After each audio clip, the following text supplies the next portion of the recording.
natural dan intangible asset. Ini meskipun online, saya harap tetap pada aktif ya. Bisa kalau saya ada pertanyaan bisa dijawab gitu ya. Oke, plan asset, natural resources, and intangible asset. Yang pertama, kita masuk ke plan asset. Plan asset itu bahasa Indonesianya apa sih sebetulnya? Yang sudah pernah kalian dengar sebelumnya. Wait, apa nih? Sudah ada yang chat aja nih. Tidak off cam. Untuk tidak off cam berarti on cam kan ya? Oke, plan aset. Apa? Plan aset? Saya tetap bukan Pak. Tetap siapa ini? Yang jawab Leoni ya? Leoni namanya Iya Pak. status cilik. Tapi kok serem ya gambarnya ya? Hmm. Betul, aset tetap. Nah, aset tetap itu punya ciri khas, punya karakteristik physical substance. Artinya dia fisiknya itu jelas, substansi fisiknya jelas, ukurannya diketahui Pak, gitu ya. Bentuknya juga jelas, bisa disentuh sama kalian, gitu ya. Itu namanya aset tetap. Yang kedua, digunakan dalam operasi, gitu ya. Entah dia digunakan sebagai kantor, digunakan sebagai apa? Kalau kendaraan dia buat ngirim-ngirim, kalau pabrik dia gunakan untuk produksi, gitu ya. Banyak. Berikutnya, tidak sedang dijual, gitu ya. Tidak ada keinginan bagi perusahaan untuk menjual aset tersebut, ya. Yang keempat, akan digunakan oleh perusahaan lebih dari 1 tahun, for number of years. Sekarang saya tanya, ini kan ada 4 karakteristik nih, 1, 2, 3, 4. Untuk sebuah aset bisa disebut sebagai aset tetap, pilih salah satu atau empat-empatnya harus terpenuhi. Tempatnya Pak. Empat-empatnya ya, siapa nih? Ini Saya emang Pak. emang namanya ada masnya atau kamu memanggil diri sendiri dengan mas nih? Iya itu nama saya ada masnya Pak. Keturunan nih biasanya nih. Wes. Oke, eh jadi kamu ada yang manggil kamu Mas Mas berarti bener kan gitu ya? Mas Wi aja Pak. Eh harusnya enggak kalau yang lebih muda manggil kamu kan berarti Mas Mas gitu kan? Iya, cocok. Betul ya, empat-empatnya harus terpenuhi. Jadi satu saja tidak terpenuhi, dia tidak bisa dijadikan aset tetap. Contohnya gimana Pak? Misalnya ini produk misalnya apartemen. Nah, apartemen kalau digunakan oleh perusahaan sebagai tempat tinggal karyawan-karyawannya supaya pada nggak ngekos gitu ya, itu buat operasi dia gitu. Tapi seandainya apartemen itu dia kosongkan lalu dia ingin jual, dia tidak boleh menjadi aset tetap lagi karena sudah tidak digunakan dalam operasi dan ingin dijual. Jadi dia nanti nyatetnya entah sebagai inventory atau sebagai aset lain-lain atau aset tersedia untuk dijual. Nah, aset tetap itu empat-empatnya ini harus terpenuhi. Fisiknya jelas, digunakan dalam operasi, tidak sedang ingin dijual, dan digunakan dalam jangka waktu yang cukup lama. Gitu. Ada yang mau tanyain tentang definisinya? Tidak Pak, cukup. Mantap banget nih, mas-mas satu ini nih ya. Jadi PPE, nama lainnya adalah Plan Property Plan and Equipment. Jadi saya nggak suka sebetulnya dengan term atau istilah plan aset, maka saya biasanya menyebutnya PPE, gitu ya, Property Plan and Equipment. Kalau bahasa Indonesianya yang paling sering adalah aset tetap, benar tadi ya kata Leoni. Berikutnya, kita mengenal yang namanya historical cost principle. Historical cost principle adalah perusahaan mencatatnya itu sesuai dengan biaya perolehan. Kita belinya harga berapa? Historical cost kenapa sih selalu yang digunakan? Karena ini betul-betul bisa mencerminkan nilai aset. Karena dia betul-betul digambarkan dengan uang yang dikeluarkan untuk mendapatkan sebuah aset. Kayaknya waktu pertemuan pertama kita udah bahas pertemuan pertama dengan saya ya, yang terkait inventory, bahwa ternyata nilai inventory itu bisa ada nilai ongkirnya kan. Saya bilang waktu itu semua biaya yang dikeluarkan untuk mendapatkan inventory itu boleh diakui sebagai nilai inventory kan. Sekarang sama, untuk aset tetap Semua pengeluaran yang dikeluarkan untuk mendapatkan aset tetapnya sampai dia siap digunakan boleh diakui sebagai cost atau biaya perolehan. Pak, emang biayanya banyak untuk mendapatkan sebuah aset. Contoh, kalian mau beli tanah, orang tua kalian beli tanah, perusahaan kalian beli tanah gitu ya. Itu pasti yang pertama ditanya, berapa nih harganya per meter? Gitu kan. Nah, harga per meter itu baru bicara purchase price, baru harga tanahnya doang. Sementara untuk beli tanah, ada biaya notaris, ada biaya kalau dia menggunakan agen properti, minta tolong dicarikan, diuruskan dokumen-dokumennya gitu ya. Ada biayanya tuh komisi ya. Kalau pakai kuasa hukum ada lagi gitu ya, takut bermasalah dicek dulu dokumennya misalnya gitu. Nah, biaya-biaya tadi semua boleh dikeluarkan atau boleh diakui oleh perusahaan sebagai nilai propertinya, sebagai nilai landnya gitu. Contoh di sini, ada perusahaan membeli tanah nilainya 2 juta. Propertinya di dalam tanahnya tadi, bukan di dalam tanah ya, di atas tanahnya tadi yang dibeli, ada gudang tua yang kalau dihancurkan butuh uang sebesar 75.000. Oke. Nah, tapi kalau misalnya gedung dihancurkan, ada yang namanya salvage material. Salvage materials nih bahasa Indonesianya apa sih? Ada yang tahu nggak?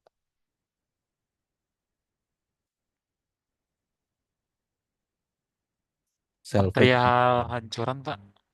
Kalau bangunan dihancurin itu menjadi apa? Puing-puing. Puing-puing ya. Boleh Puing. Material-material. Salvage materials di sini tuh puing-puing betul.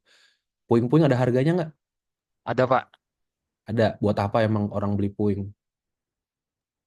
Bisa jadi. buat biasanya buat urukan gitu kok buat Ih, bangun.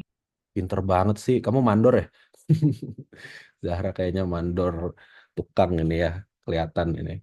Bener. Buat nguruk, buat ngisi pondasi, buat macam-macam. Nah, itu kan bisa dijual. Jadi, dia netnya 60.000 karena dia keluar biaya untuk ngancurin warehouse, tapi juga dapat uang dari hasil ancurannya warehouse-nya gitu lah ya. Nah, itu totalnya 60.000. Lalu ada biaya pengacara 10.000 dan komisi 80.000. Sekarang saya tanya, kalian kan di sini beli tanah. Pasti tanahnya mau kalian gunakan untuk sesuatu gitu ya, entah dibangun apa gitu ya. Nah, kalian butuh nggak old warehouse yang ada di atas tanahnya? Enggak, Pak. Nggak butuh. Jadi, kalau kalian nggak butuh dan itu malah mengganggu tujuan kalian memiliki tanah, kan berarti belum siap tanahnya digunakan untuk keinginan kalian kan? Nah, supaya siap harus diapain? Dihancurin warehouse-nya. Berarti biaya ngancurin warehouse boleh diakui sebagai nilai perolehan gitu ya. Kalau saya kayak gini kelihatan nggak sih? Angkanya ketutupan nggak? Kalau nggak kan? Tidak, Pak. Enggak, Pak. Enggak, Pak.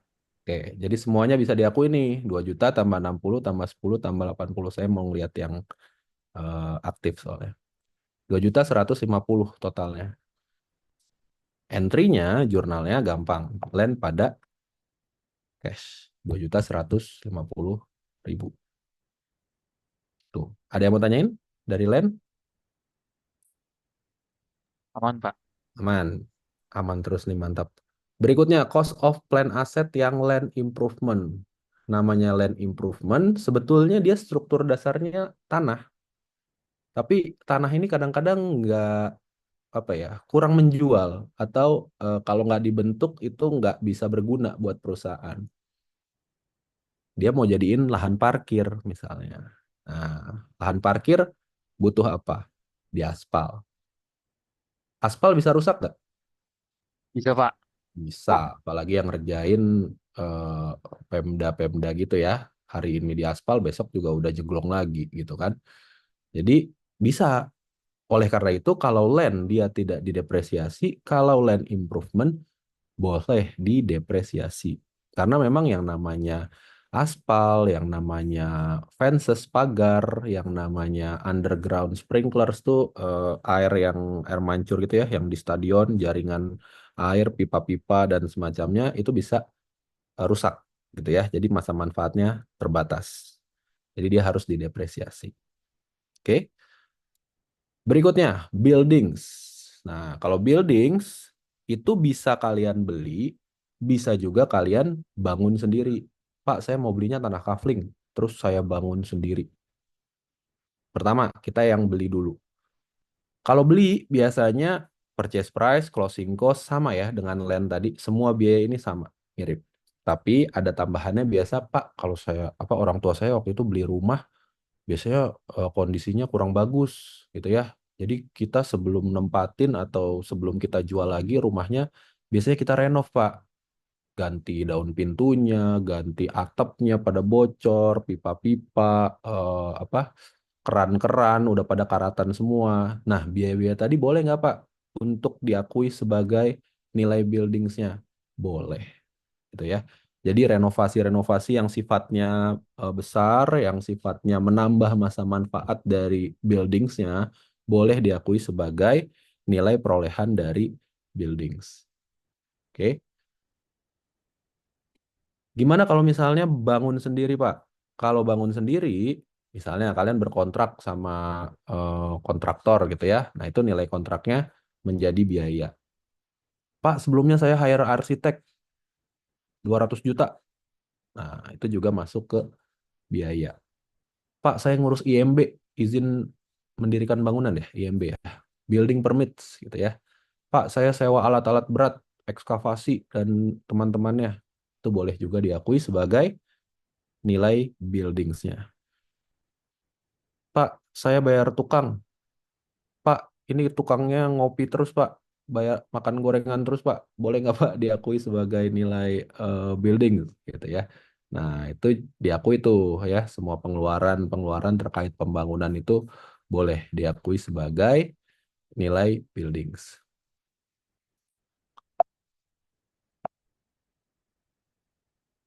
Berikutnya, equipment. Nah, equipment nih apa nih? Peralatan. Ya, di sini sebetulnya equipmentnya ada mobil juga, tapi sebenarnya kalau menurut saya mobil itu lebih cocok ke eh, vehicle gitu ya, penamaannya agak nggak cocok. Equipment tuh biasanya lebih ke apa? Equipment itu lebih ke peralatan yang diam gitu loh ya, mesin dan teman-temannya. Sama harga, pajak penjualan, kalau ada ongkir, ada insurance, dan biasanya kalau equipment ada biaya perakitan, ada biaya instalasi, biaya uji coba. Jadi jangan dikira equipment di pabrik itu begitu datang langsung bisa digunakan, gitu ya. Biasanya ada uji coba dulu, bener nggak nih motongnya kalau dia perusahaan furniture kayu gitu ya. Jangan-jangan ketika masuk mesin kayunya tuh eh, dipotongnya nggak sesuai dengan ukuran yang diinginkan, misalnya gergajinya salah, itu semua harus dites dulu. Karena kalau nggak dites dulu nanti malah cacat produksi ya, malah berabe untuk perusahaannya. Di sini untuk menghitung equipment ya, ada apa aja nih? Cash price, ada sales tax, ada insurance during shipping, dan biaya instalasi. Semuanya boleh diakui menjadi nilai equipment. Berikutnya ada beli delivery truck. Nah, Pak, saya suka lihat di jalanan, suka ada mobilnya Auto 2000 gitu ya. Mobilnya sih Avanza kayaknya, Pak, tapi diwarnain dulu gitu ya, ada stiker-stikernya supaya ngeliatin itu mobilnya Auto 2000. Nah, pengeluaran untuk itu boleh nggak diakui sebagai nilai asetnya? Boleh. Itu kan mobil operasional.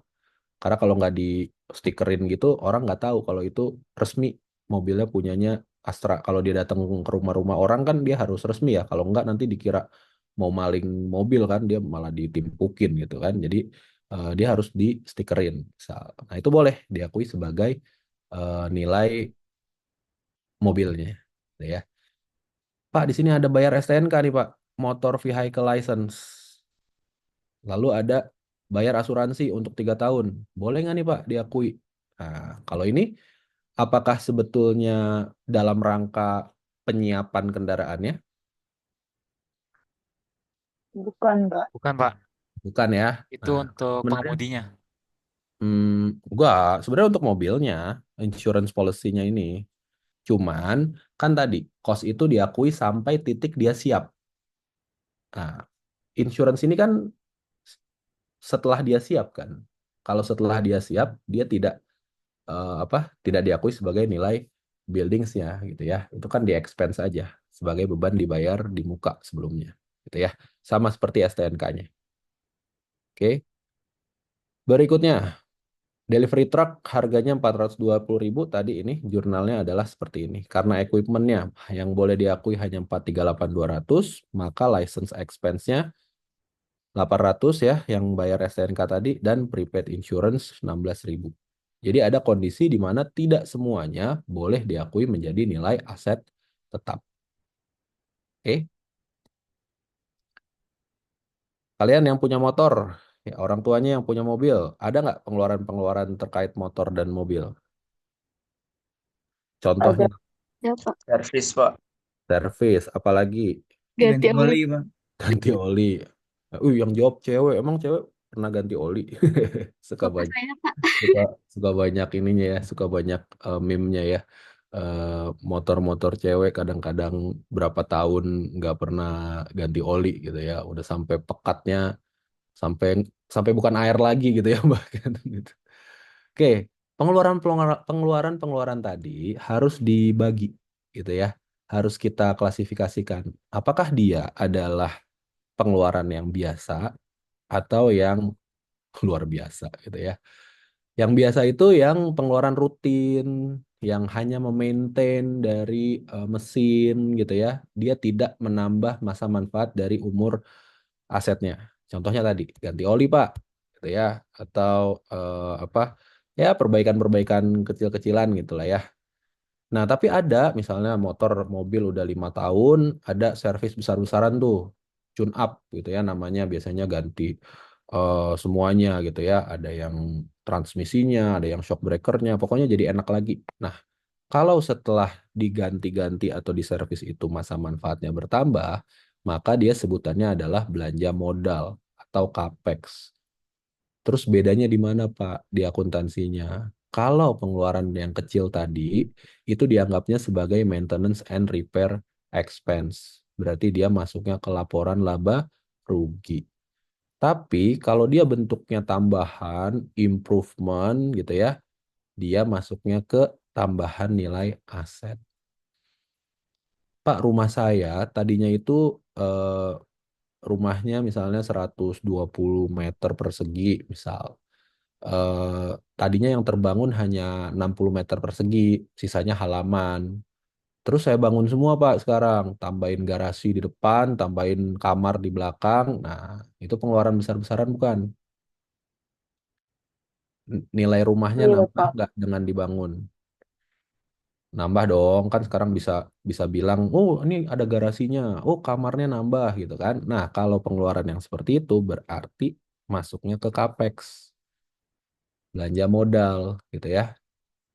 Nilai buildingsnya, nilai rumahnya naik gitu ya, ditambahkan. Itu bukan maintenance gitu ya. Maintenance rumah tuh ya apa ya?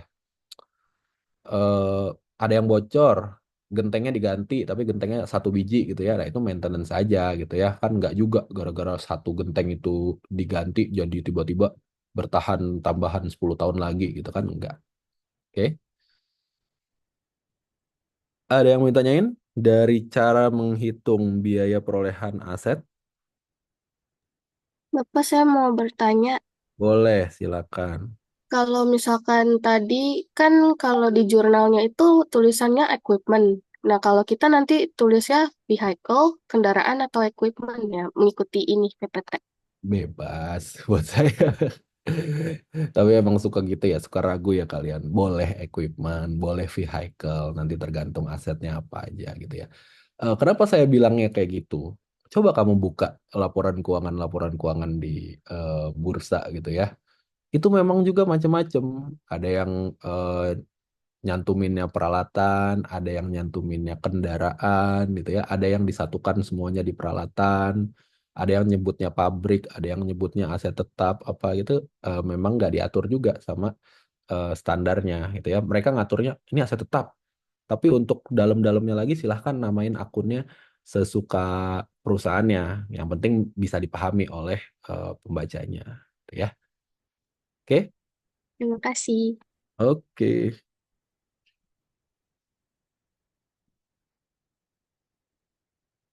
Berikutnya, depresiasi. Depresiasi itu adalah allocating to expense ya. Jadi dia adalah alokasi, bukan valuasi. Jadi kalian jangan bilang misalnya ditanya depresiasi itu apa? Oh, itu penurunan nilai. Ngawur gitu ya. Penurunan nilai itu impairment, bukan depreciation. Beda. Terus apa sih Pak bedanya? Gini, kalau misalnya mobil itu digunakan untuk dinas, digunakan untuk operasional, gitu kan? Nah, dia kan harusnya masuk ke expense dong. Karena kan operasional nih ada sales, ada COGS. Kalau misalnya nggak disusutkan, kesannya bisnis kamu untungnya besar sekali. Paham nggak? Karena nggak ada aset tetapnya itu nggak dimasukkan sebagai expense. Padahal itu adalah biaya yang dikeluarkan di awal. Contoh lain, kalian jualan nasi goreng gitu ya. eh, Kalian berapa piring terjual, sales gitu kan. Terus biaya beli berasnya, biaya beli apa daging, ayam, telur dan semacam-semacam itu kan baru COGS. Terus dapat gross margin. Terus kalian ngerasa untungnya banyak juga gitu ya, jualan nasi goreng.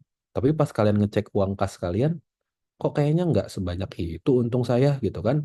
Karena dia lupa sebelumnya dia beli gerobak, beli kompor, beli piring. Itu kan peralatan-peralatan yang harusnya disusutkan kan.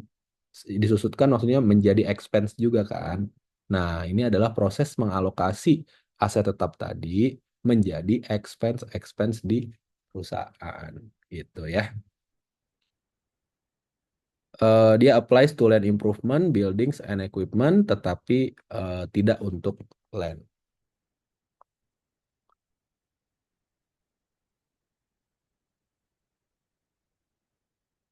Nah, yang harus dihitung dalam depresiasi ada tiga. Pertama, cost, ya. Cost tadi sudah kita pelajari ya. Berapa biaya perolehannya. Yang kedua, useful life, berapa masa manfaatnya, berapa lama masa manfaatnya. Yang ketiga adalah residual value. Oke,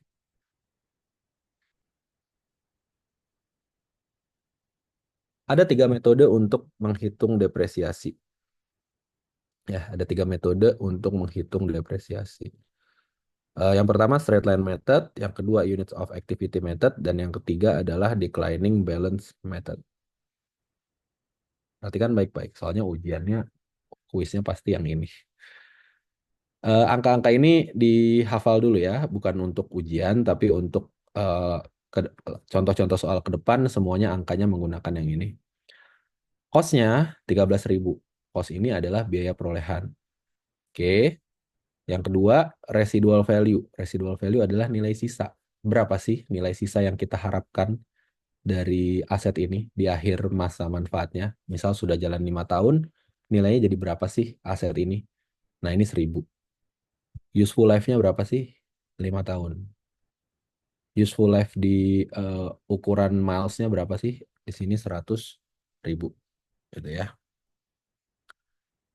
Nah, pertama straight line method. Namanya aja straight line. Artinya sama terus, garis lurus gitu ya.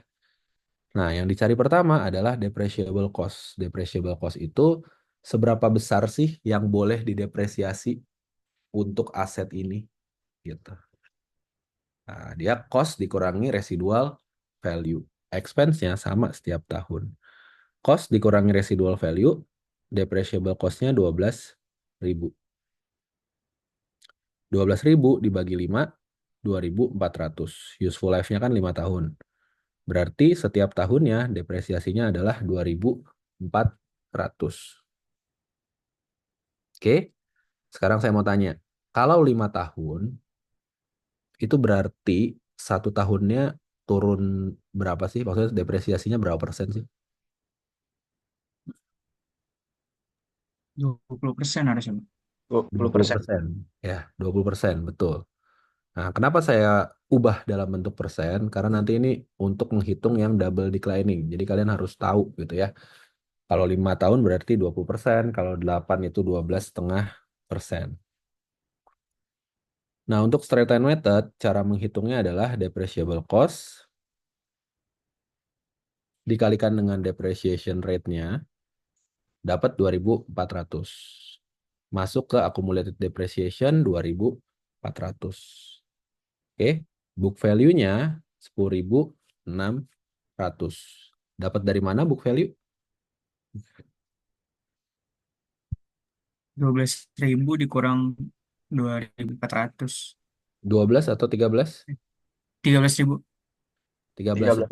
Jadi nilai tercatat itu ngitungnya jangan dari depreciable cost, tapi tetap dari cost awalnya. Jangan terkecoh ya. Cost dikurangi accumulated depreciation. Yang 8.200 juga sama. 13 dikurangi 4.800. Jurnalnya sama seperti waktu belajar siklus akuntansi ya. Depreciation expense, beban penyusutan pada akumulasi penyusutan. Accumulated depreciation.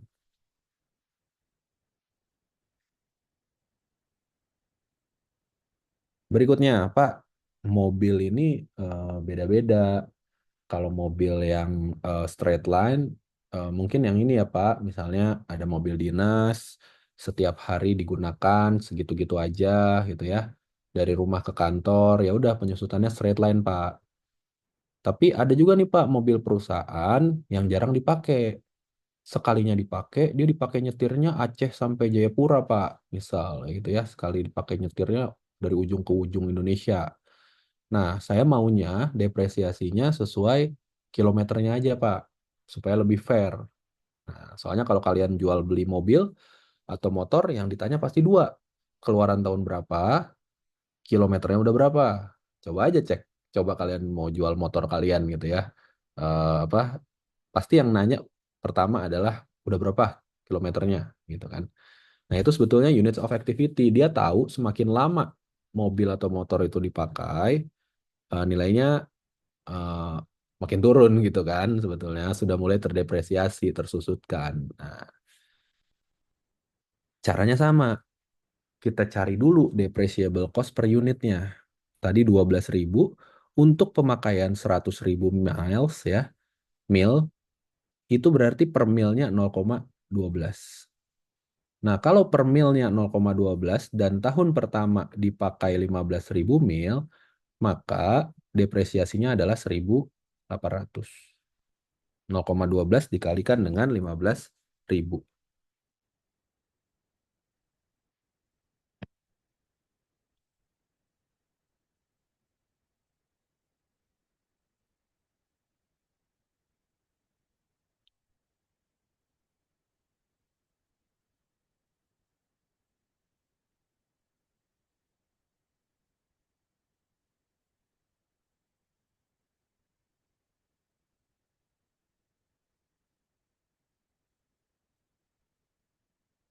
Ada yang mau tanyain untuk unit of activity?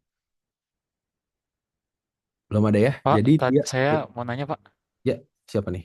Saya Pak, Mas Wijaya Pak. Mas. Ya, kenapa? Tadi itu 15.000 mil dalam setahun itu maksudnya gimana ya Pak? Dapat dari mananya ya? Oh, ini data. Jadi kalau misalnya kamu eh, apa menggunakan metode ini, kamu harus ngecekin satu-satu tuh ke mobilnya atau motornya udah berapa mil dipakainya gitu. Ini nggak dikasih tahu di soal, cuman dia ngasih tahu pemakaian tahun ini sampai 15.000 kilometer gitu. Jadi berarti kamu harus menyusutkan sebesar 15.000 kilometer itu. Nah, tapi kan kalau di laporan keuangan bukan dalam kilometer kan satuannya, harus dalam uang kan. Makanya dia dikalikan dengan depreciable cost-nya yang 0,12 ini. Ya, per tahunnya 1.800. Oh, bukan per tahun ya. Untuk tahun ini 1.800. Karena tahun depannya ya dia digunakan 30.000 mil. Tahun depannya 20.000. Ini beda-beda jadinya nanti annual depreciation expense-nya. Tapi mau apapun metode depresiasinya, ujung-ujungnya bakal sama. Karena dia ingin residual value-nya 1.000 dan accumulated depreciation-nya 12.000. gitu ya. Karena kan ini soal timing aja. Coba aja kalau kamu ganti bukan 100.000 mil, tapi 80.000 mil gitu ya. Nah, kan depreciable cost-nya juga berubah. Nanti proporsinya juga berubah. Ujung-ujungnya tetap akan menuju 12.000 ini. Gitu ya. Oke, Pak. Depreciation expense pada accumulated depreciation. Sip. Tadi kalau 5 tahun berapa persen? Masih konsen nggak nih? 20%, 20, Pak. Pak. Persen. Nah, kalau 20%, pas ngitung double declining balance, dia itu double rate-nya dari straight line. Kalau tadi 20%, double-nya berapa? 40%, Pak. 40%. Tuh, 13.000 dikalikan dengan 40%. Kita lihat di tabel langsung ya. Yang kirinya, kalau tadi kalian perhatikan, di straight line, yang kiri itu apa? Beginning book value bukan? Iya, Pak. Eits, Iya, Pak. eits. Yakin, straight line tadi yang di kiri beginning book value. Bukan, Pak. 13.000 yang dikurang ini nggak sih, Pak? Dikurang residu. Yang Dikurang dikurang sisa. residu, apa namanya tadi? Faris. Residu. Depreciable cost, Pak. Depreciable cost, ya kan? Yang 12.000. Nah, khusus untuk double declining, itu mulainya dari beginning book value. Yang mana beginning book value atau book value itu adalah ngitungnya cost dikurangi accumulated depreciation. Ketika hari pertama accumulated depreciation-nya udah ada belum? Belum ada kan? Berarti 13.000 dikurang 0 masih 13.000 kan nilainya. 13.000 ini dikalikan dengan 40%.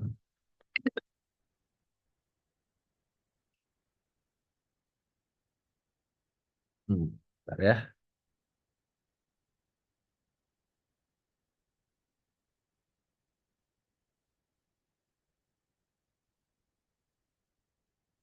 Oke.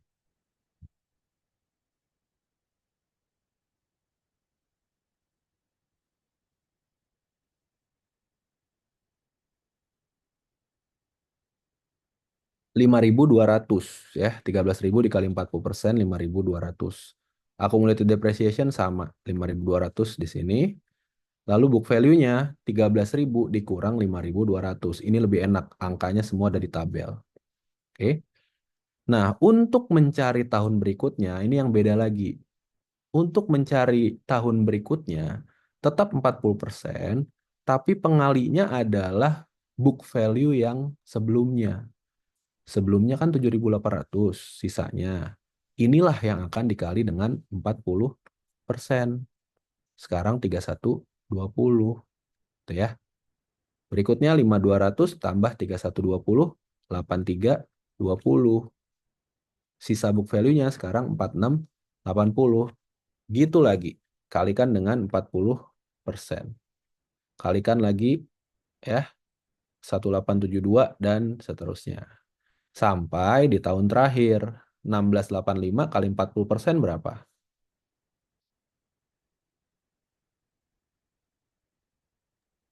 674. 674.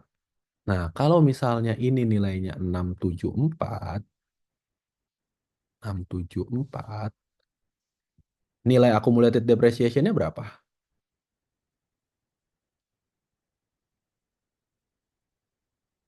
11.989. 989. 11.989. Nyampe nggak ke 12.000? Enggak, Pak. Enggak. Terus nilai sisanya juga jadi 1.011, ya kan? Nggak Ya. sesuai sama keinginan kita. Nah, jadi kalau menggunakan double declining, angkanya pasti nggak balance untuk tahun terakhir. Sehingga berapapun hasil kalinya dengan beginning book value, untuk double declining, angka terakhir itu akan angka plug-in.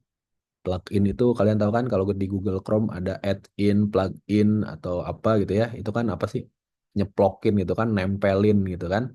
Nah, jadi angkanya itu akan kita tempel, akan kita ceplok sebesar yang kita butuhkan untuk menjadi accumulated depreciation 12.000. Jadi kita ngerjainnya dari belakang. 12.000 sebelumnya kan 11.315. Berarti depresiasinya harus berapa nih supaya jadi 12? Berarti 12 dikurang 11, 3, 15 ini, yaitu 685. Gitu ya. Ini khusus double declining balance.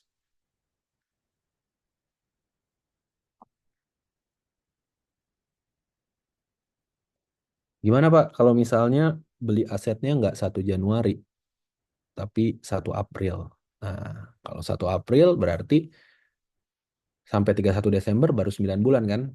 Kalikan 9 per 12. Accumulated depreciation-nya 3.900. 13 dikurang 3.900, tahun berikutnya basisnya 9.100. Beda ya, sebelumnya kan basis berikutnya 7.800. Jadi beda beda belinya, beda juga basis perhitungan untuk depresiasinya. Ini metode yang agak lain memang, double declining balance. Oke, ada yang mau tanyakan? Itu yang 9/12 itu dapat hitungannya dari mana ya, Pak? Nah, dari mana tuh? Ada yang bisa bantu nggak? Itu Iya, dari April. Dari yang kan Karena tadi dari April April. ke Desember Oh, dari 9 Ya, April 9 ke bulan. Desember. 12. Bisa. Terima kasih. Betul, betul, betul. 1 April sampai 31 Desember, kalau dihitung total bulannya 9 bulan ya, maka harus diproporsikan 9 per 12. Yang tahun berikutnya, kan ini 1 April sampai 31 Desember. Tahun berikutnya kan udah dari 1 Januari ya, sampai 31 Desember. Berarti nggak perlu diparsialkan lagi, gitu ya.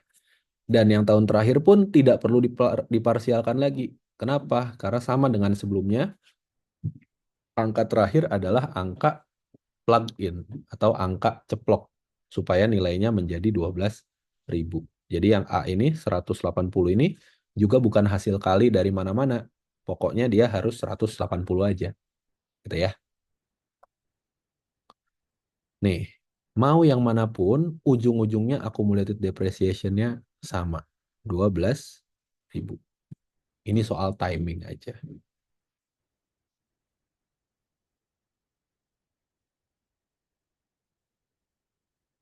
Saya langsung ke eh, kalau saya skip berarti nggak dikeluarin di kuis kok.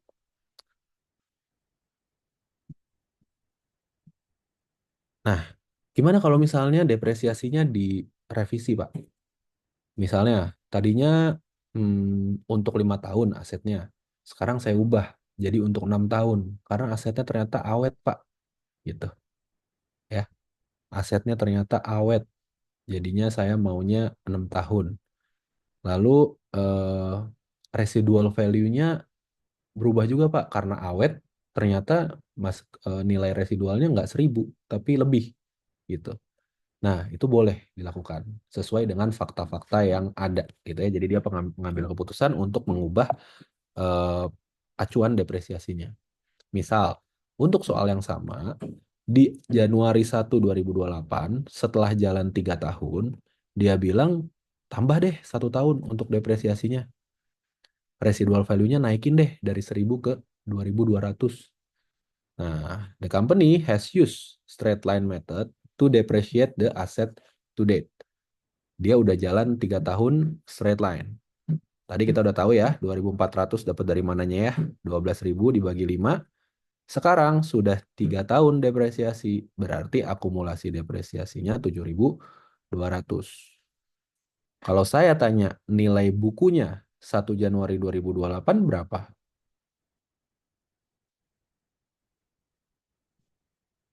Nilai buku. 13.000 yang dikurang 7.200 nggak sih,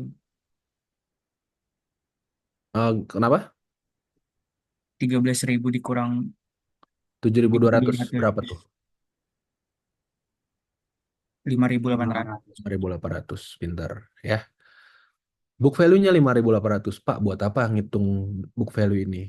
Nah, karena 5.800 ini akan kita gunakan sebagai acuan untuk perhitungan kita ke depan. Jadi, kalau ada mengubah-ubah depresiasi, mungkin kalian ada pertanyaan, Pak, kalau ngubah depresiasi sekarang berarti yang sebelum-sebelumnya harus diubah dong. Kan sekarang 6 tahun, sebelumnya kita ngitungnya 5 tahun.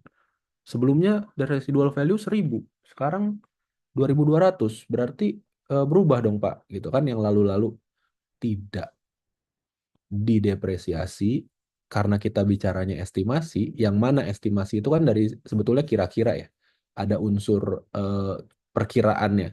Nah, jadi baik yang informasi yang lalu maupun informasi yang sekarang levelnya tuh sama, di level estimasi semua. Jadi apa yang kita estimasikan sekarang, ya sudah, itu berdasarkan fakta sekarang. Jadi perubahannya namanya prospektif, ke depan aja, move on dari masa lalu gitu ya. Nggak perlu lihat lagi jurnal-jurnal yang lalu itu ngitungnya berapa gitu ya. Nah, 5.800 ini akan kita jadikan basis bahwa nilai awalnya 5.800, sekarang residual value-nya 2.200. Tadinya kan 1.000, sekarang 2.200. Berarti depreciable cost-nya 3.600. Nah, si Faris udah nguap-nguap tuh, bentar lagi tumbang tuh kayaknya tuh ya. 3.600. Nah, 3.600 berapa tahun lagi dia sekarang? Karena sekarang berubah jadi 6, sudah jalan 3 tahun, berarti 6 kurang 3 masih 3 tahun lagi.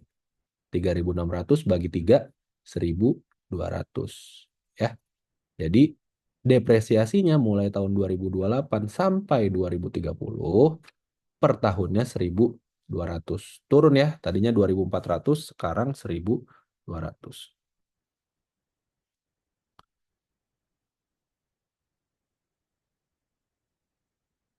Depresiasi, ada yang mau tanyain nggak? Tiga itu, tiga-tiganya pasti saya tanyain di kuisnya. Oke?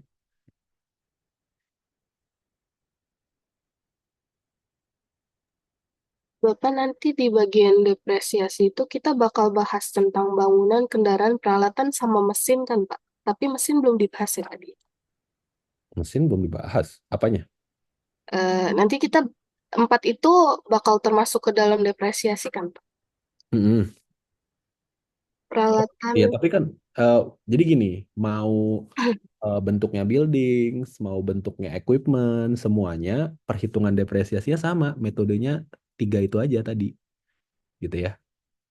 Cara ngitungnya sama, hitung cost-nya dulu, cari tahu residual value-nya, cari tahu useful life-nya. Dengan kita tahu tiga itu, kita bisa ngitung baik untuk equipment, buildings, atau apa tadi, truck, vehicle, semuanya sama. Gitu ya, kalau aset tetap perhitungannya seperti itu. oke, Pak. Terima kasih, Pak. Sip.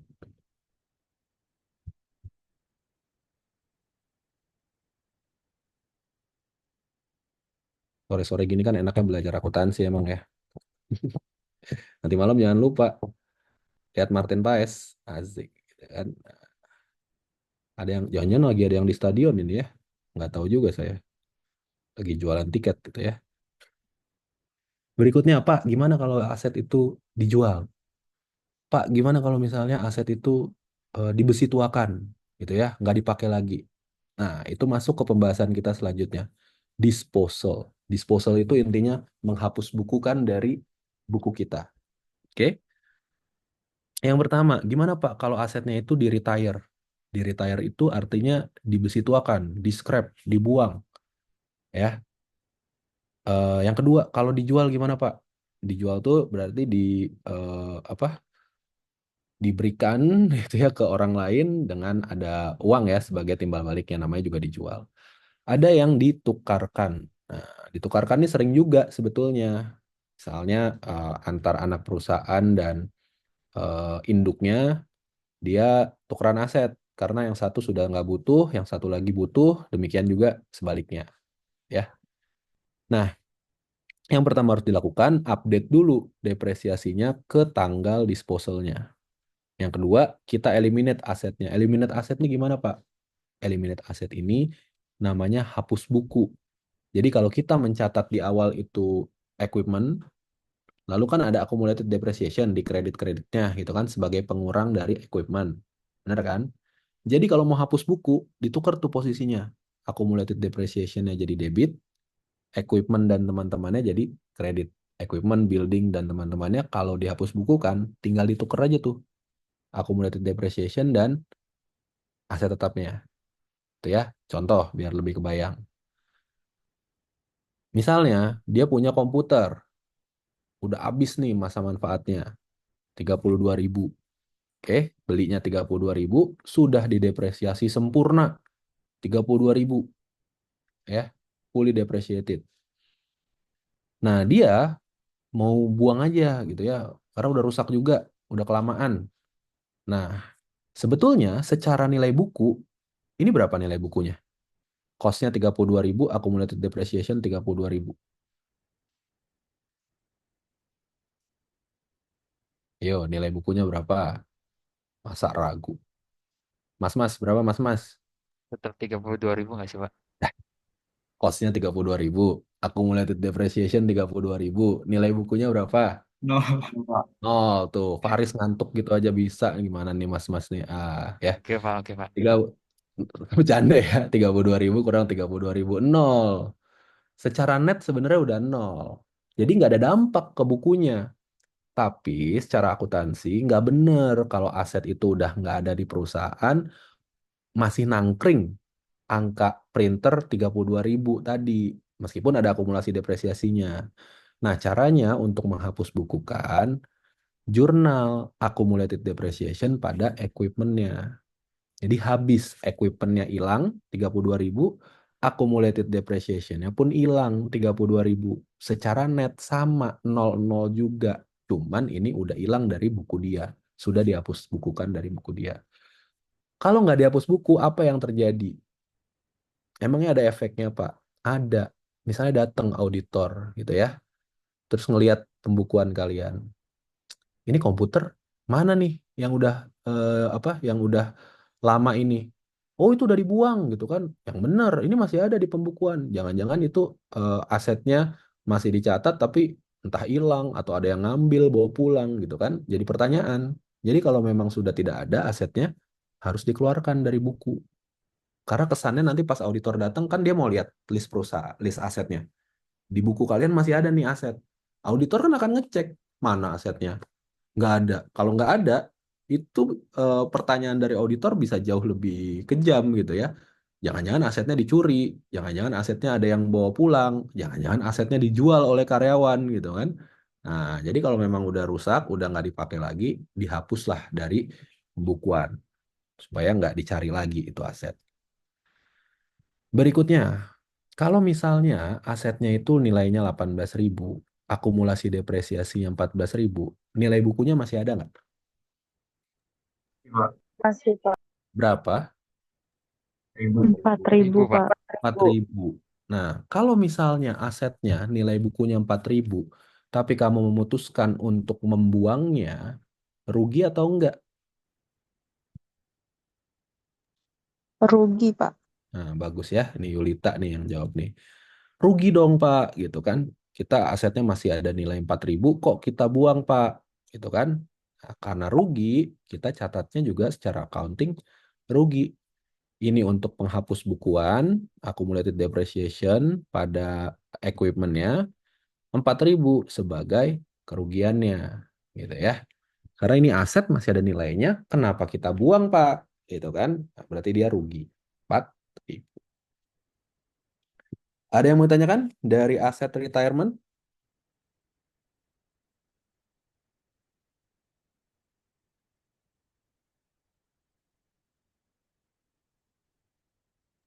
Tidak ada, Pak. Tidak ada. Ih, pinter-pinter banget sih. Senang saya. Oke, berikutnya. Penjualan plan aset. Sekarang kalau dia dijual.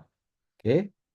Kalau dia lebih daripada proceeds itu maksudnya uang yang diterima ya. Kalau uang yang diterima lebih daripada nilai tercatatnya atau nilai bukunya, maka akan ada gain. Tapi kalau misalnya kurang dari nilai bukunya, maka kita mencatatnya loss.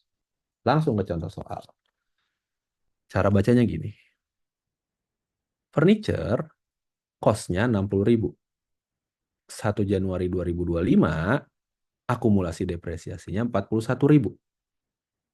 Nilai buku per Januari 1, 2025 berapa? Itu dulu. 19.000. 19. 19. 60 dikurang 41. 19.000. 1 Juli 2025, dia mau jual. kita harus update dulu depresiasinya ke 1 Juli.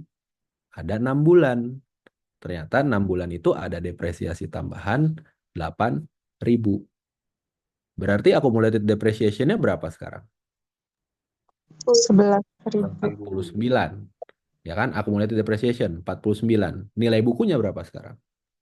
11.000. 11.000. Nilai bukunya 11.000. Kita jual 16.000. Untung atau rugi? Untung, Pak. Untung. Untung berapa? 5.000. 5.000. Jadi kita jurnal depresiasinya dulu, baru kita hitung untung 16, untung 5.000.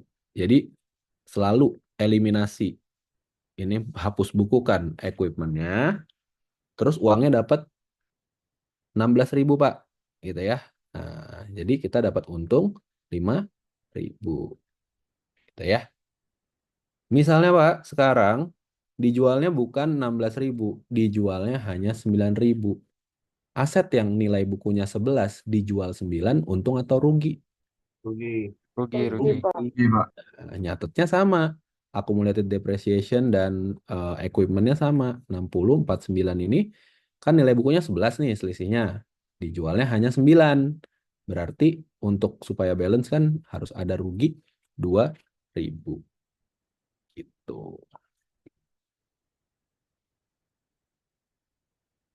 Ada yang mau tanyain?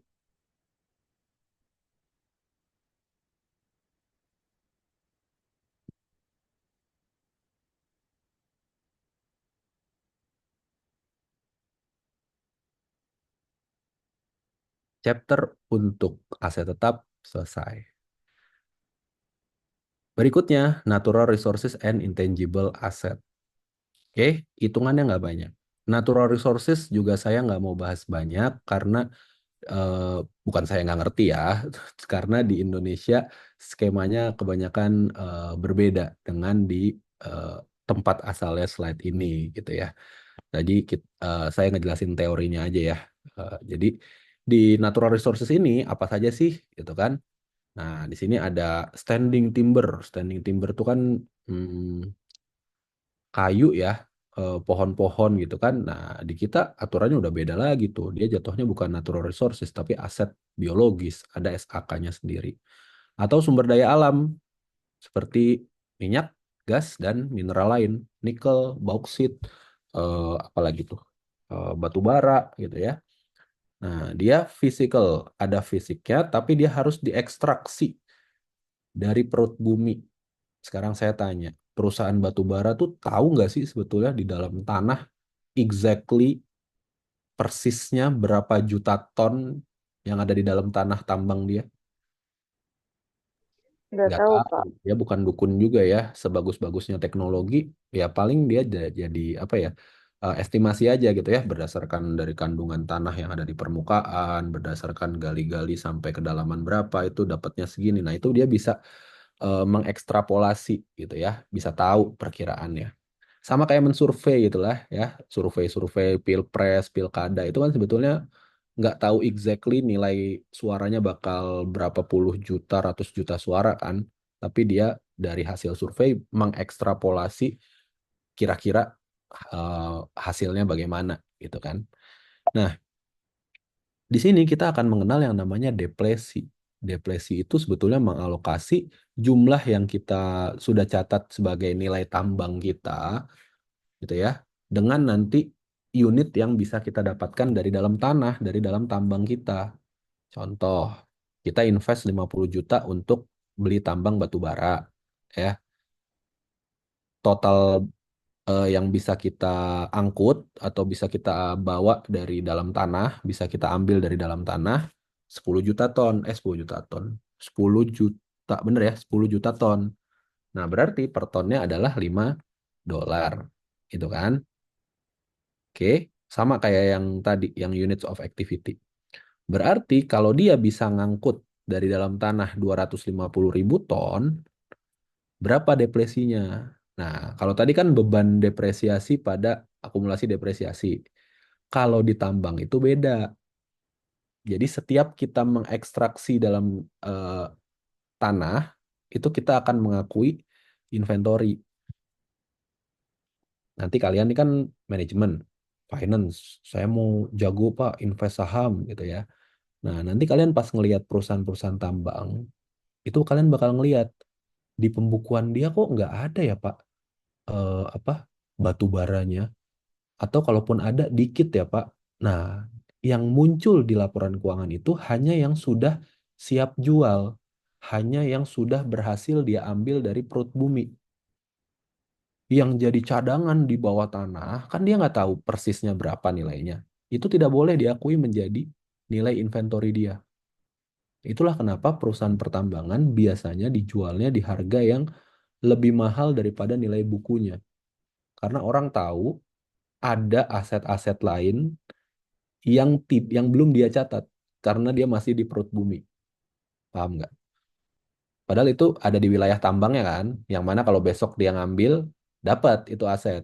Enak kan, kayak gitu, terus dia jual, dapat untung, gitu kan. Nah, jadi dia mencatatnya inventory pada accumulated depletion.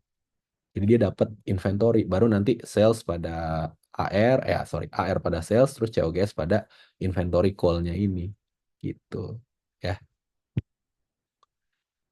Udah, natural resources. Cuman bahas terkait dengan depresi. Nggak akan saya keluarin di kuis, tapi eh, mudah-mudahan bisa dipahami ya. Gitu. Jadi kita mencatat inventory itu dari depresi tadi.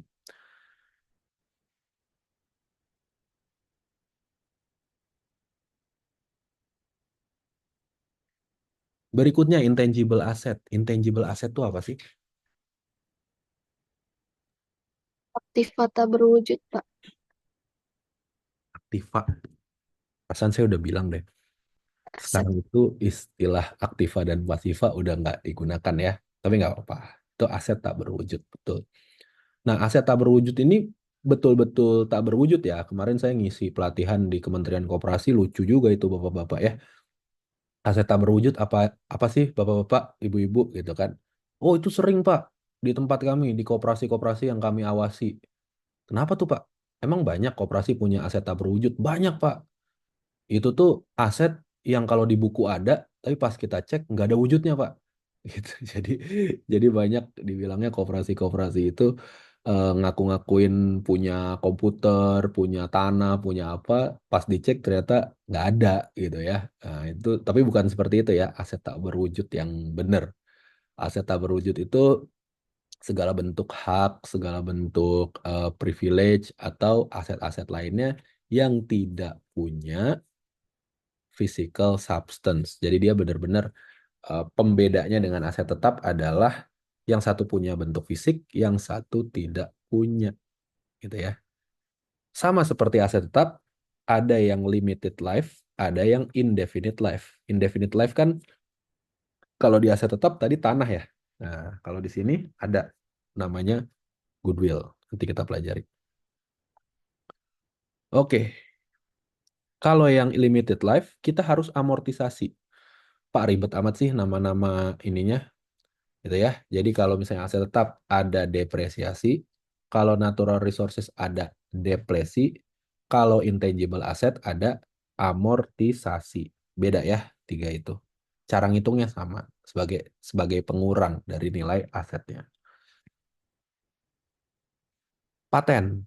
Perusahaan apa sih yang biasanya punya paten?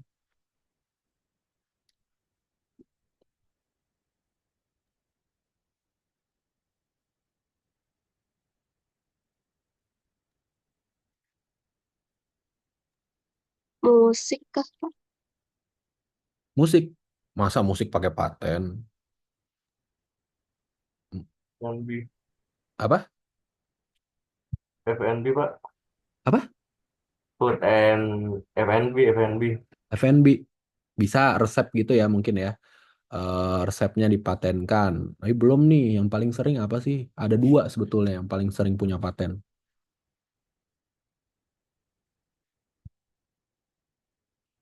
Pertama, perusahaan teknologi, gitu ya. Biasanya dia mematenkan supaya nggak ada yang nyolong apa eh, apa sih blueprintnya atau apa gitu ya. Karena kan itu invention, penemuan. Masa kita udah nemuin, udah capek-capek riset, diambil sama orang lain, gitu kan? rugi gitu kan. Nah, jadi dia exclusive right to manufacture, sell, and otherwise control an invention. Yang kedua, masa kalian nggak pernah ada yang sakit gitu ya? Obat. Obat itu yang apa? Yang paling sering juga dipatenkan. Sebetulnya banyak gitu ya. Misalnya ada pupuk gitu ya, ada benih jagung yang tumbuhnya bisa lebih cepat, panennya lebih cepat, lebih besar gitu ya, lebih bergizi atau apa gitu ya. Itu bisa dipatenkan juga supaya yang lain apa nggak nyuri. Nah, misalnya obat. Kalian pernah dengar istilah nggak obat paten, obat generik gitu? Kalau kalian taunya obat warung sih, biasanya ke warung ya kalian ya. Nah, jadi ada obat generik, ada obat paten. Yang biasanya lebih ampuh yang mana tuh? Buat paten Pak. Obat paten. Tapi obat paten harganya gimana? Lebih mahal Pak. Lebih mahal gitu ya. Nah, jadi obat generik tuh sebenarnya apa? Tahu nggak obat generik tuh apa jadinya? Obat-obat yang umum beredar. Karena Obat generik dosis tadi. Apa? Obat apa? obat dengan yang berdosis standar Pak. Kalau paten dia biasanya lebih high gitu. Biasanya kalau udah nggak mempan obat generik dia pakai yang paten. Itu kan yang kita tahu ya. Sebenarnya obat generik juga adalah obat yang patennya udah habis. Jadi yang sudah tidak dilindungi oleh hak paten kan berarti semuanya udah boleh produksi ya. Nah, kalau obat paten kan yang boleh produksi dia doang. Jadi supply-nya di masyarakat nggak banyak. Akhirnya harganya naik. Tapi kalau misalnya patennya udah habis, semua boleh produksi kan? Nah, berarti harganya akan turun, murah. Kalian suka nggak sih ngelihat atau beli obat gitu ya? Ini obat satu strip 10 butir 5.000 perak. Berarti satu butir gope 500 perak. Ini belum ongkirnya, belum plastiknya, belum ininya. Kok bisa ya obat semurah ini? Nah, karena dia mungkin produksi langsung dalam jumlah yang besar gitu ya, nggak tahu juga saya. Dan mungkin tadi karena udah nggak ada patennya, jadi ya dia nggak ada biaya untuk itunya. Ya, misalnya untuk membuat patennya dia butuh biaya 720.000. Useful life-nya 8 tahun. Berarti amortisasinya 90.000. Jurnalnya gimana?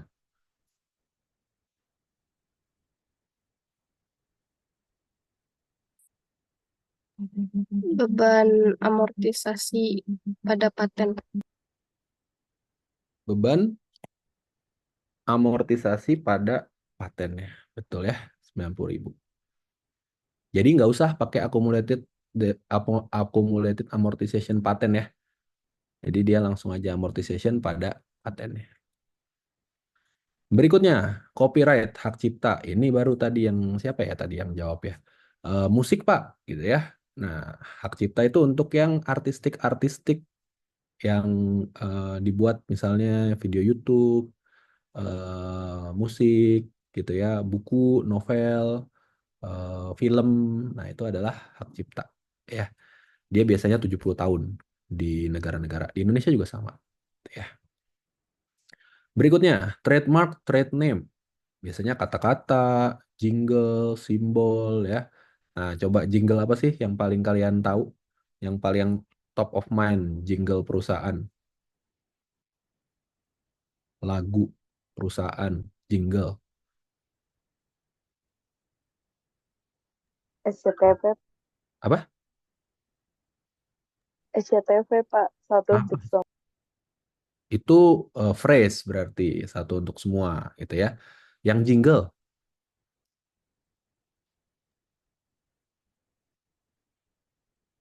nggak ada yang Itu maksudnya lagu gitu Pak.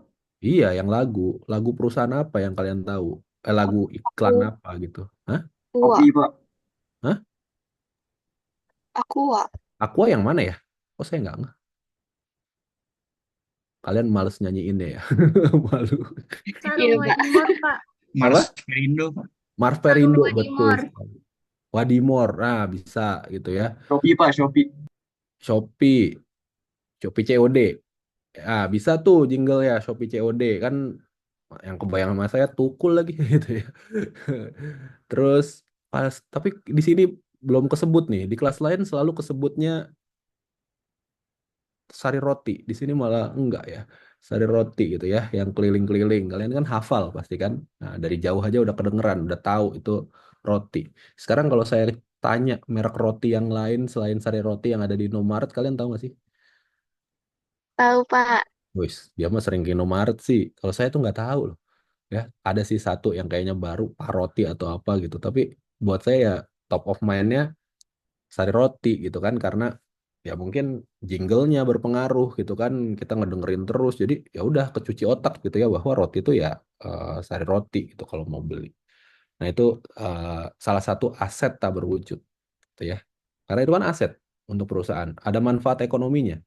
Jingle-jingle tadi itu kalau dinilainya misalnya ada yang bikinin waktu dulu gitu ya, bayar, ya berarti itu kan jadi nilai untuk perusahaan gitu kan. Berikutnya franchise. Franchise ini apa sih bahasa Indonesianya?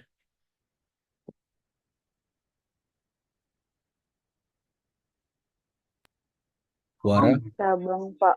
cabang, waralaba, cabang. Ya banyak sih yang akhirnya nganggapnya cabang karena letaknya ada banyak lokasinya, jadi kesannya kayak itu cabang-cabang gitu ya. Nah, ini ada bedanya. Kalau misalnya cabang itu kan berarti kantor pusat sama ada kantor cabang-cabangnya. Itu sebetulnya masih satu komando. Tapi kalau franchise itu eh, bisa banyak skemanya. Makanya di definisinya pun franchise itu contractual arrangement. Yang namanya perjanjian kontrak ya berarti tergantung kan isi kontraknya apa, hak dan kewajibannya apa. Pernah dengar nggak kalian ada franchise yang scam, yang penipuan gitu ya? Jadi di awal dia cuma jual franchise-nya, tapi habis itu nggak tahu gitu ya, jual berikut-berikutnya harus ngambil bahan bakunya dari mana, apa. Yang penting di depan biasanya artis tuh, artis udah jual franchise, terus nggak diurusin lagi, dia bikin merek yang baru, jual lagi gitu ya. Tapi ada juga franchise yang serius. Jadi misalnya jual franchise-nya murah, tapi habis itu untuk menjaga kualitas nanti beli bahan bakunya tetap di saya ya. Nanti karyawannya kita yang latih dulu, apa semua kayak gitu. Nanti pembagian keuntungan. Itu salah satu apa skema franchise lah, gitu ya. Nah, kalau misalnya franchise juga ada yang harus perpanjang gitu ya selama masih berusaha bayar lagi, ada yang sekali bayar di depan doang terus bisa selamanya gitu ya. Jadi ada yang life-nya indefinite, ada yang definite. Kalau definite berarti harus diamortisasi, kalau indefinite dia tidak diamortisasi gitu ya. Berikutnya ada goodwill. Ini yang terakhir dari chapter ini. Goodwill itu apa sih sebetulnya? Ada yang bisa jelasin ke saya nggak? Kan goodwill itu ngitungnya gimana? Apa? Dapat dari mana? Gitu. Belum ya? Nah, kalau belum, saya harus gambarin. Saya stop share ya. Ini biar kalian anak manajemen apa tahu gitu ya. Nanti jangan sampai goodwill itu apa ya? Lagi tes nggak tahu gitu ya. Tahu jawabannya niat baik Pak. Aduh, niat baik lagi gitu ya. Bukan ya? Nah, kita mau menjelaskan goodwill. Saya PTA gitu ya. Lalu kalian adalah eh, enggak, kalian bukan PTB. Kalian adalah pemegang saham PTB. PS PTB. Oke. PTB punya nilai buku aset neto ya, nilai buku ekuitas. Aset neto itu berarti aset dikurang liabilitasnya gitu ya. Nilainya 1 miliar. Nah, nilai buku 1 miliar. Saya nanya ke kalian, saya lagi jadi PTA nih. Pemegang saham PTB, saya mau beli perusahaan PTB dong. 1 miliar ya. Kan nilai bukunya 1 miliar. Kalian mau apa enggak menjual PTB yang nilai bukunya 1 miliar dengan harga 1 miliar? Ya, Pak. Enggak, Pak. Enggak, Pak. Tidak, Pak. Kalian jawabnya apa? Pembelaannya apa? Kan saya bilang nilai bukunya 1 miliar ya, saya bayarnya 1 miliar lah gitu. Cuman balik modal dong, Pak.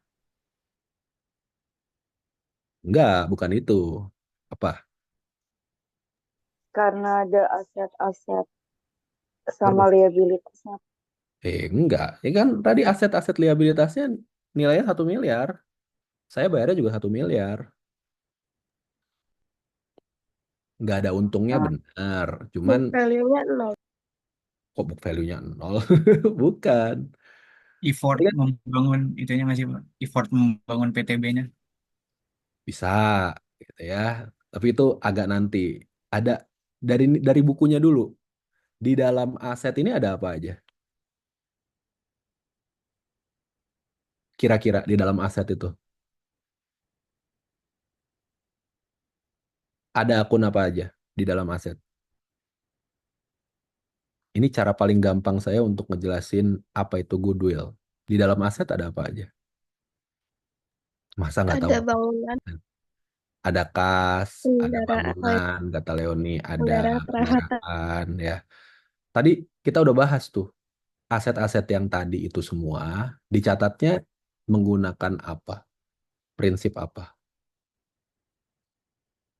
Historical cost. Kalian bisa bilang, Pak, di PTB ini ada tanah yang belinya tahun 2000. Sampai sekarang nilainya itu 500 juta di bukunya perusahaan. Padahal sekarang udah tahun 2024, Pak. Nilai 500 juta ini kalau secara nilai wajar udah berubah, Pak. Jadi 1,5 miliar misalnya. Gitu ya. Jadi asetnya sekarang itu 2 miliar, Pak. Secara fair value-nya. Paham nggak kalian? Jadi di dalamnya ada aset, kalian bilang nilai gedung nih nggak segitu Pak. Kalau dijual nih nilainya besar, tanah juga apa semua kayak gitu. Oke, sekarang saya tanya lagi. Ya udah, karena ada tanah yang nilainya 1,5 miliar, saya belinya di fair value-nya deh, senilai 2 miliar. Kalian mau atau enggak? Enggak, Pak. Udah dinaikin. Kenapa enggak? Kan udah 2 miliar sesuai fair value-nya. Kalian apa pembelaannya? Yang tadi kayak Faris bilang, Pak, effortnya nggak dibayar. Enggak, itu kan udah masa lalu. Udah yang Oh, udah termasuk gitu ya. Kan 500 jutanya pas beli masa lalu, sekarang harganya udah 1,5 miliar. Udah saya hargain masa lalu kamu gitu ya. 2 miliar. Apa kira-kira? pendapatan masa depan nggak sih Pak? Itu dia. Kalau invest itu kan saya inginnya masa depannya bagus. Tadi siapa nih? Fatur bilangnya Bapak kan nanti invest dapat dividen di masa depan. Ini perusahaan-perusahaan bagus, Pak. Masa depannya cerah. Masa dihargain sesuai nilai asetnya doang gitu. Bisnisnya dihargain dong, apa gitu ya. Nah, oke. Tadi misalnya kalian banyak lagi tuh pembelaannya. Karyawan-karyawan di sini udah di training semua, Pak. Bapak kan nggak keluar duit buat mentrainingnya. Kita yang training. Karyawan-karyawan yang hebat itu masuk nggak di laporan keuangan sebagai aset? Ada nggak aset bentuknya orang?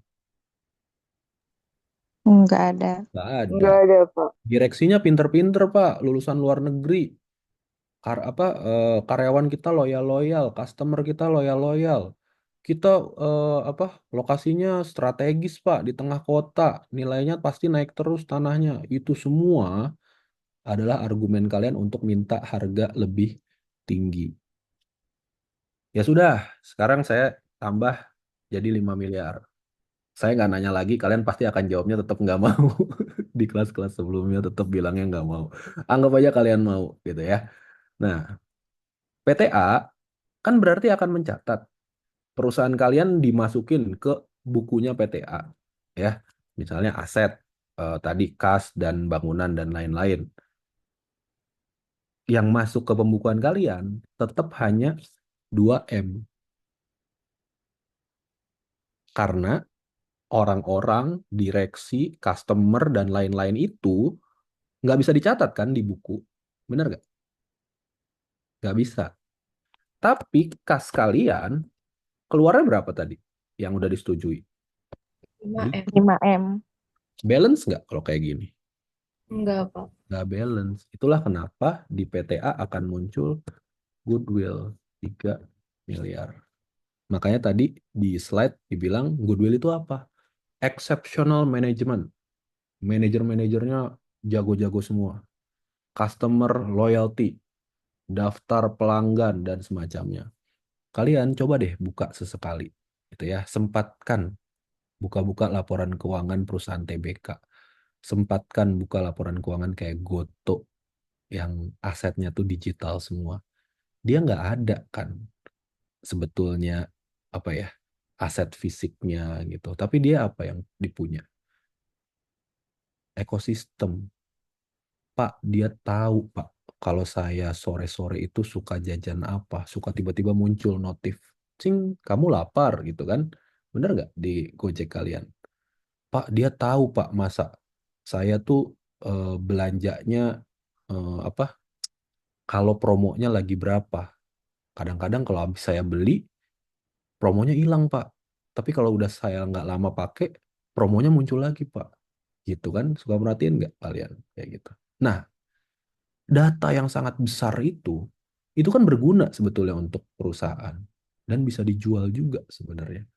Tapi apakah bisa dicatat di laporan keuangan? Nggak bisa, ya.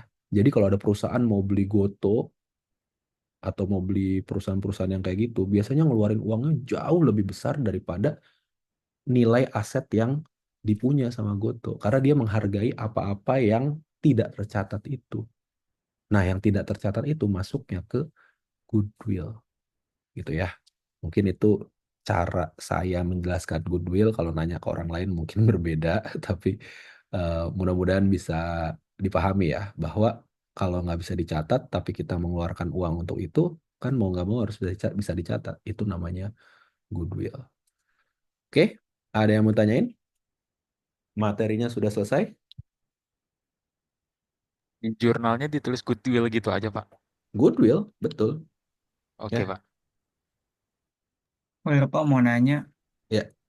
tapi materi yang udah lewat, yang tadi plan aset disposal, Kenapa tuh? kan itu ada tiga ya kata Bapak, retirement, sale, sama exchange, apa, barter, barter, Iya barang. lagi. Nah yang itu yang ketiga tuh Pak, apa emang nggak ada? Apa? Sebenarnya ada, tapi saya ngerasa satu, materinya kalau full saya jelasin semua 120 slide.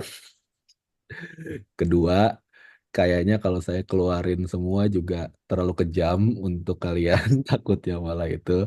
Jadi slide-nya akan tetap saya berikan, tapi kalau mau baca silakan baca sendiri ya. Intinya itu cuman ngebandingin nanti nilai aset yang kita tukarkan sama nilai aset yang kita bayarkan. Apa yang sorry, kan kalau pertukaran aset nanti apa? Sama seperti kalian kalau tukar tambah HP, kalian dapat HP baru, nilainya lebih tinggi dong. Tapi kadang-kadang suruh tambah uang kan? Nah, nanti kita bandingkan antara nilai buku yang kita kasih, uang yang kita bayarkan, dan nilai yang kita dapat. Apakah ada kerugian atau keuntungan dari pertukaran tersebut. Itu ya. Tapi itu slide-nya lumayan banyak, jadi saya skip emang sengaja. Tapi berarti Anda memperhatikan, gitu ya, menagih. Gak apa, nanti bisa dibaca sendiri, tapi nggak saya keluarin di kuis ya. Karena menurut saya untuk anak manajemen sepertinya juga kelewat advance kalau di pengantar udah langsung dapat yang apa pertukaran aset. Karena nanti pertukaran ada yang ada commercial substance-nya, ada yang non commercial substance-nya gitu. Jadi saya skip ya. Oke, ada lagi Faris? Nggak, udah cukup Pak. Makasih Pak. Oke, oke. Nyaris aja tuh ya. Kalau saya keluarin bingung nanti kalian belajarnya. Oke, kalau belum ada, saya tutup sesinya. Terima kasih semuanya, terutama yang sudah berpartisipasi aktif. Saya senang banget. Semoga kita bisa menutup hari ini dengan kemenangan timnas. Mohon maaf bila ada kesalahan. Wassalamualaikum warahmatullahi wabarakatuh. Selamat sore semuanya. Waalaikumsalam warahmatullahi wabarakatuh. Terima kasih, Pak. Waalaikumsalam. Amin, Pak. Terima kasih, Pak. Jangan live, jangan live. Pada foto, foto, foto, foto. Jangan live, jangan live. Foto, foto, foto. Jangan live, jangan live, jangan live. Absen, absen, absen. Absen kah? Absen, absen. Ini dosennya lagi nggak ada nih. Absen, absen. Foto Pak, Mas, foto siapa Mas, yang foto nggak Mas. bisa Cepetan aku on lagi cam, di on cam. jalan? Ilham. Apa-apa. Yang penting yang bisa on cam sekarang on cam gitu. Biar ada lah muka kalian tuh. Masa nggak ada muka kalian. Absen, cepetan, cepetan. Lupa nanya. Materinya Itu Alan baru bangun, Jo. Alan. Amri masih PKMP, Amri. Amri udah maghrib, Al. Set nyalain lampu, Am.